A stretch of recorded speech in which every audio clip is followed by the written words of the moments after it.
Okay, so I'd like to have a conversation with you about just sort of how you got into investing, sort of individual investing, rolling into a venture fund, sort of go through that and sort of how you got interested in it, how you started developing a filter, and then, what is your filter today?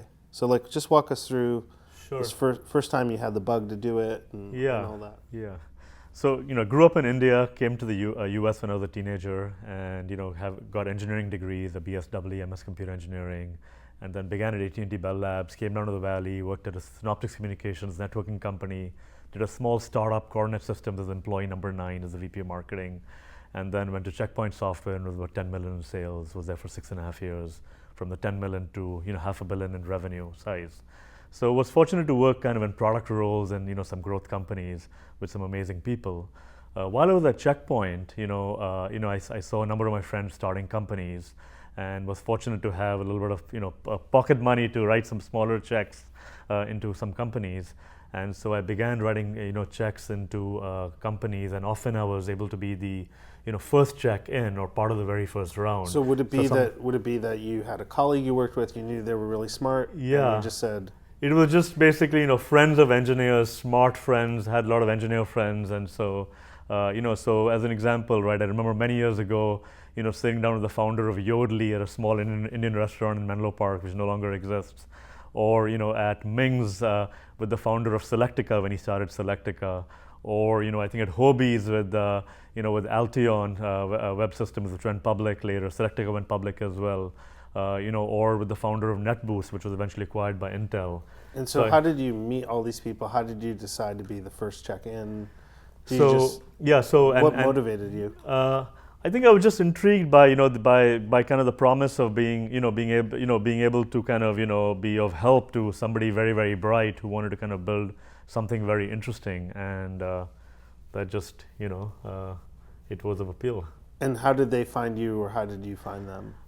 It just varied. I mean, it was usually a friend of a friend, and also, I was fortunate to be an executive in a prominent company, a product executive, and so people would say, hey, he's in a company that's doing well. Maybe he knows something about the market or about, what makes a company successful. And then, so as you develop like an investment style and filter, as you move from individual to more, let's say, firm-based investor, how did that sort of inform how you invest? Yeah, so I think, and this maybe ties into I'll translate that maybe just into a little bit of investment filter. So I would say for me as a investor and company builder at Greylock, I would say it probably starts off with the market. So one's typically targeting either a new market that's going to grow rapidly, or one's targeting an existing market which is large and where there's an opportunity for a new entrant to come in. So starts with the market piece. Then the next piece below that is you're really looking for an individual that, and in enterprise, typically the individuals that have started world-class companies, they typically already know something about that segment. So they've typically worked in that segment. It may be as little as a couple of years, it may be a decade. So you're typically looking for an individual that's worked in that segment, that has some privileged insight, some particular knowledge in that segment that gives them a little bit of a unique advantage. And so I'd say after the market, it really goes to the individual, the really high caliber technical individual. It's either an engineer, a director of engineering, a CTO, VP engineering, could be a product manager. And then with the combination of the market and the person, then the next piece becomes, okay, so what are you really going to do here that's different? What's disruptive? What's the core IP? What's the technology? And then the last piece is really, okay, then how does this all result in superior customer value? Because at the end of the day, technology, for the sake of technology, is of little value. The question is, with this new approach of this disruptive technology, can you really deliver something to the customer that's disruptive, that can be sustained, and something that basically, where the customer will view it to have superior value?